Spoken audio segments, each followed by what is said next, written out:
अगर मुझे सच्चे हमदर्द हैं मुसलमानों के तो मुसलमानों को इलेक्शन लड़ाते। आंधियां मगरूर दरख्तों को पटक जाएंगी, बस वही शाख बचेगी जो लचक जाएगी। मुसलमान बड़ी उम्मीद रखते हैं कि अब ये जो गठबंधन हुआ है, मुसलमान गठबंधन के साथ है। हम भारतीय मुस्लिम, भारत के लाल सच्चे, भारत है माँ हमारी, हम इसके बाल बच्चे। छेड़े जो कोई हमको, बुजदिल भी हम नहीं हैं, राई से बहुत कम है, पर्वत से कम नहीं है। कितने मदरसे इन्होंने जो है वो शहीद कर दिए, कितने मस्जिदों को शहीद कर दिए खुलेआम। तो इस वक्त हम आगरा में मौजूद हैं और आगरा का ये तस्वीर देखेंगे तो ये आगरा का लाल किला है और इस वक्त हम इसी लाल किले के सामने मौजूद हैं, चूंकि आगरा राजनीतिक, ऐतिहासिक और सियासी तौर पे महत्वपूर्ण शहर है और यहाँ की फिजा का जो संदेश होता है वो बहुत दूर तलक जाता है। मियाँ जी का मूड क्या है, इस पे हम बात करेंगे। बहुत सारे लोग यहाँ पे मौजूद हैं, उनके बीच चलते हैं, उनसे समझेंगे कि आखिर मन में क्या है, मूड क्या है, मुद्दे क्या हैं और आखिर मियाँ जी क्या सोचते हैं, भाईजान क्या सोचते हैं, खासकर आगरा के ही इस लाल किले के सामने हम मौजूद हैं और बहुत सारे लोग हमारे साथ हैं। उनसे समझते हैं, बात करते हैं कि आखिर उनके मन में क्या है, उनके मुद्दे क्या है और उनका मूड क्या है। क्या नाम आपका? मुझे हाजी जमीलुद्दीन कुरैशी कहते हैं। कुरैशी साहब, मियाँ जी का मूड क्या है इस चुनाव में? हम चूंकि मुस्लिम समाज के बीच में आके कोशिश कर रहे हैं कि उनके मन को जाने, उनकी समस्या, उनके मुद्दे, उनका मूड क्या है, तो क्या इस चुनाव में लगता है? देखिए, ये बड़ा इनकलाबी चुनाव है 2024 का। 1947 के बाद से मुसलमानों को कुछ नहीं मिला। कांग्रेस की हुकूमत रही, कांग्रेस ने वो कुछ नहीं दिया जो देना चाहिए था। मुसलमान बैकवर्ड होता चला गया। खैर, अब जो है बाद में आई 2014 में जो है बीजेपी आ गई। इससे पहले कांग्रेस के ज़माने में सच्चर कमेटी की रिपोर्ट आई और उसमें उन्होंने, सच्चर साहब ने कहा, जस्टिस सच्चर ने, कि मुसलमानों की हालत बड़ी दयनीय है और वो दलितों से भी कहीं बदतर हो गए।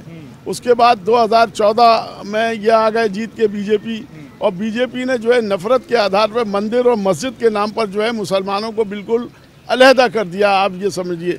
और वो नफ़रत फैला दी, एक नफ़रत की खाई जो बहुत कम थी उसको बहुत गहरा कर दिया और बाबरी मस्जिद और ये और वो, इसके ऊपर ये सत्ता में आ गए और इसी पे ये अपनी सत्ता को बरकरार रखना चाहते हैं, नफ़रत फैला के। मंदिर मस्जिद की राजनीति कर रहे हैं, हिंदू और मुसलमान की कर रहे हैं, नफ़रत फैला रहे हैं। लिहाजा अब कांग्रेस के भी जो है होश उड़ गए। कांग्रेस ने सोचा कि अब नफ़रत की खाई को कैसे पाला जाए, तो उन्होंने कहा कि जो है हम जो है नफ़रत के बाज़ार में मोहब्बत की दुकान खोल रहे हैं। राहुल जी ने कहा, लोगों को अच्छा लगा कि चलो अब आए तो कम से कम मुसलमानों के लिए तो कुछ होगा। मुसलमान बड़ी उम्मीद रखते हैं कि अब ये जो गठबंधन हुआ है, मुसलमान गठबंधन के साथ है और अपना कीमती वोट जो है वो गठबंधन को देगा और उसका फैसला करेगा। क्योंकि प्रधानमंत्री इससे पहले यहाँ आए थे, बहुत बड़ी शख्सियत होती है प्रधानमंत्री की। वो यहाँ वायदे कर गए कि हम यहाँ पर जो है बैराज बनाएंगे ताजमहल के पीछे और हम जो है यहाँ पर जो है हाई कोर्ट की बेंच यहाँ देंगे, इंटरनेशनल एयरपोर्ट यहाँ देंगे, एम्स की तरह एक अस्पताल बनवाएंगे। लेकिन और ये स्मार्ट सिटी डिक्लेयर कर दिया, कुछ नहीं हुआ। कहीं नहीं नज़र आ रहा, नाले भरे पड़े हैं, कूड़े जो है अंबार लग रहे हैं। प्रधानमंत्री मोदी जी की शख्सियत के बरखिलाफ आप ये जुमलेबाजी करके वो चले गए, फिर आ गए, फिर आ गए और अभी आए तो आप इस वाली जो इन्होंने जो वो की मीटिंग, उसमें खल्लास हो गए, कोई पब्लिक ही नहीं पहुंची। लिहाजा तो मुसलमान जो है वो समझ रहा है कि ये सिर्फ जो है आप जो ख्वाब दिखाते हैं सुनहरे मुसलमानों को और करते कुछ नहीं। उन्होंने एक, अगर मुझे सच्चे हमदर्द हैं मुसलमानों के तो मुसलमानों को इलेक्शन लड़ाते। विधानसभा में नहीं लड़ा रहे हैं आप MP में नहीं लड़ा रहे हैं और कह रहे हैं हम सबका विकास, सबका साथ और सबका विश्वास। तो कहाँ से विश्वास होगा? ये सब जो है खोखले जो है नारे दे रहे हैं बीजेपी के लोग और अब बीजेपी की सत्ता उखड़ने वाली है इंशाल्लाह। ठीक है, मैं दोबारा आपके पास आता हूँ। बहुत सारे लोग हैं, एक एक करके सबके पास जाएंगे और समझेंगे। लेकिन कुरैशी साहब ने जिस तरीके से कई बातों को तथ्यों के साथ रखा वो ज़रूर थोड़ा हैरान करते हैं। क्या नाम आपका और क्या मूड यहाँ पे आगरा के मुस्लिम भाइयों का नज़र आता है? मेरा नाम असलम कुरैशी है, मैं इस्लामिया लोकल एजेंसी का चेयरमैन हूँ। आज का मुसलमान जो है जो सोच रहा है, पहली बात तो मेरा सारे मुसलमानों से यही कहना है, मैंने पहले भी कहा था, हर डिबेट पे यही कहता हूँ मैं, सब पहले अपनी राय को एक कर लें और एक जगह वोट डालें। चाहे जिस तरीके से बहुजन समाज पार्टी ने अपना बैंक वोट बना रखा है, इसी तरीके से मुसलमानों को चाहिए अपना बैंक वोट बनाना चाहिए। भले वो बीजेपी को दे दे एक तरफा, गठबंधन को दे तो एक तरफा दे, तो इससे आपकी वोट की जो है अहमियत तो रहेगी। मगर मुसलमान जो है वो खरगोश की तरह अभी भी जो है इधर कभी इधर भाग रहा है, कभी इधर भाग रहा है, अपना कभी बहुजन समाज पार्टी की तरफ जा रहा है, कभी कांग्रेस की तरफ जा रहा है, कभी समझे गठबंधन की तरफ जा रहा है, कभी बीजेपी की तरफ जा रहा है। तो इनको एक होकर अपना वोट का जो है वजूद समझना चाहिए। हमारा वोट जो है, अगर आज हमारी पहचान रहेगी, मुसलमानों की जो पहचान है सिर्फ वोट से होगी। और पार्टियां भी सोचती हैं जहाँ मुसलमान का वोट होगा हम वो जीतेगा। तो इसी तरीके से थोड़ा थोड़ा हमारा वोट बढ़ जाता है, जो लोग जीत के निकल जाते हैं, समझे। और आज का हालात देख रहे हो मुसलमानों के क्या हालात हैं। हर जगह जो जुल्म हो रहा है, अत्याचार हो रहा है, मस्जिद मंदिर के नाम से बांट रहे हैं लोगों को, एक दूसरे को अलग कर रहे हैं। ये क्या है, सब भाईचारा ख़त्म कर रहा है हिंदू मुसलमान का। हिंदू और मुसलमान एक ही थाली में खाता है और एक जगह जाता है, एक ही जगह शादी ब्याहों में। इसको जो है आप नफरत को जो है इसको दूर करिए और मोहब्बत फैलाइए।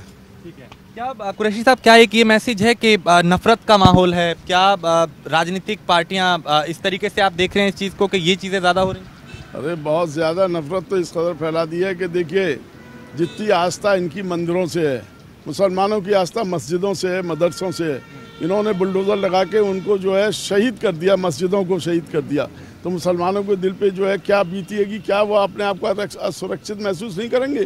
कितने मदरसे इन्होंने जो है वो शहीद कर दिए, कितने मस्जिदों को शहीद कर दिए खुलेआम, और कितने मुसलमानों के घरों को तोड़ दिया। और बड़े बड़े क्रिमिनल्स जो है उत्तर प्रदेश के अंदर हैं, ब्रजेश जैसा क्रिमिनल 30-30, 40-40, 100-100 केस इनके ऊपर हैं। राजा भैया पे कितने केस हैं, खुद योगी पे कितने केस थे। तो एक मखौल बना दिया इन्होंने देश को। राजा ऐसा नहीं होता है, राजा प्रजा का पिता होता है और वो उसके जज्बात का ख्याल रखता है। और ये हमारे प्रधानमंत्री या मुख्यमंत्री सबके हैं, सिर्फ हिंदुओं के नहीं है, ये मुसलमानों के भी हैं, ये जो है ये सबके हैं, जितने भी हैं, जैनियों के भी हैं, सारे माइनॉरिटीज़ के, सिखों के भी हैं। लेकिन ये भेदभाव जो है ये करने के बाद जो है चाह रहे हैं कि हम सत्ता में आ जाएंगे, लेकिन अब इनकी कलई खुल गई है।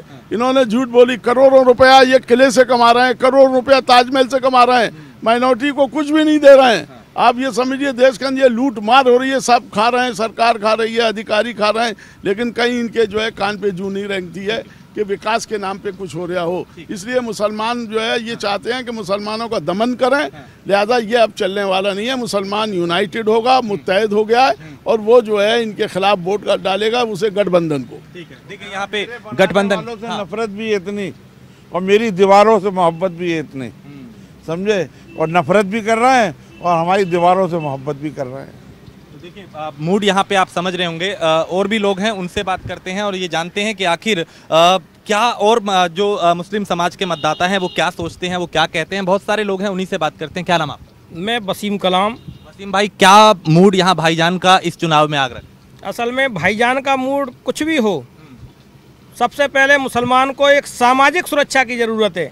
वो इस समय बहुत कमज़ोर है, क्योंकि कोई भी हम पे देशद्रोही का आरोप लगाने लगता है खुले मंचों से, और सत्ता पक्ष के लोग लगाते हैं, ये तो उनकी बहुत ही बड़ी नाकारा वाली बातें हैं। क्योंकि तुम अगर सत्ता पक्ष में हो और दूसरों को अगर देशद्रोही का आरोप लगा रहे हो तो तुम सत्ता पक्ष में हो ही नहीं, या तो तुम्हारा डिसिप्लिन नहीं है या तुम्हारा शासन सत्ता ही नहीं चल रहा है। अगर हम देशद्रोही हैं तो हमें जेल में डालो ना, क्यों आरोप लगाते हो? सबसे पहले 2 पंक्तियाँ आपको मैं सुनाता हूँ, उसको आप समझें। हम भारतीय मुस्लिम, भारत के लाल सच्चे, भारत है माँ हमारी, हम इसके बाल बच्चे। छेड़े जो कोई हमको, बुजदिल भी हम नहीं हैं, राई से बहुत कम है, पर्वत से कम नहीं है। तो मेरा सत्ता पक्ष को यही पैगाम है कि नफरत की राजनीति बंद करें, दूसरा हमें सामाजिक सुरक्षा दें, और मुसलमान के देशभक्ति पर कभी भी प्रश्न चिन्ह लगाना बंद कर दें। क्योंकि देश में जितनी आज़ादी मुसलमानों ने आज़ादी के अपनी कुर्बानियाँ दी हैं, वो इन आरएसएस वालों ने, बजरंग दल वालों ने, या जो इस समय जो सत्ता कर रहे हैं, ये इन सब ने इससे तुलना में बिल्कुल नथिंग दी है, और बल्कि ये तो अंग्रेजों के गुलाम और थी। तो देखिए यहाँ इस चौपाल में शायर बहुत हैं, शायरी अंदाज में, शायराना अंदाज में अपनी बात को कह रहे हैं और कहते हैं कि जब अंदाज अच्छा हो तो फिर उसका जो प्रभाव है वो भी काफी अच्छा होता है। आप भी कुछ ऐसा संदेश देना चाहेंगे शायरी के जरिए? देखिए, ऐसा है जो माहौल चल रहा है, मैं सिर्फ कुछ नहीं कहूँगा। एक शेर है किसी शायर का, आंधियाँ मगरूर दरख्तों को पटक जाएंगी, बस वही शाख बचेगी जो लचक जाएगी। तो ये लोग जो हैं ये समझ रहे हैं मौजूदा सरकार में कि हम 400 पार जाएंगे, कोई कह रहा है 500 पार जाएंगे, कोई नीचे ही नहीं आ रहा। तो ये मगरूर हैं और आंधियाँ इनको जो है ये अगर इनमें लचक होगी वही शाख बचेगी जो लचक जाएगी, वरना इनको पटक देगी आंधी जो आने वाली जो अब 4 तारीख को ये इनका सफाया हो जाएगा। ठीक है, तो देखिए कार्यक्रम खत्म करना है, लेकिन जाते जाते इधर से भी कुछ आवाज आ रही है। मेरे बनाने वालों से नफरत भी है इतनी, ये मेरी दीवारों से मोहब्बत भी है इतनी, मैं लाल किला हूँ विरासत में मिला हूँ।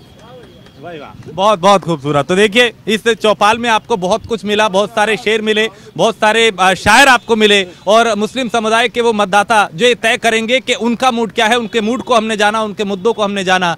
फिलहाल मेरे साथ इतना ही, और आप बने रहिए न्यूज़ 1 इंडिया के साथ।